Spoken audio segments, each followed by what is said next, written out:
Madali lang tulutuin pero napakadali rin maubos dahil sa sobra ang sarap niya.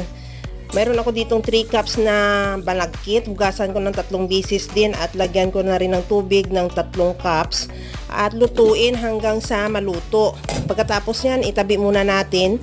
Sa kawali, maglagay naman ako ng gata, 200 ml lang. Kuluin at lagyan ko na rin ng asukal na pula, 1/4 kilo.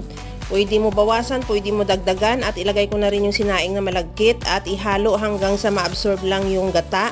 At pag nabuhat mo ng ganito na medyo mabigat na siya, okay na yan. Ilipat na natin yan sa ating molder at i-flatten. Hindi pa tayo nagtatapos dyan.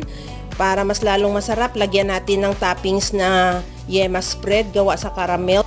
At spread lang natin yan sa taas at hiwain. Depende sa iyo kung gaano kalaki ang gusto mo at ready to serve na yung ating napakasarap na biko with yema spread.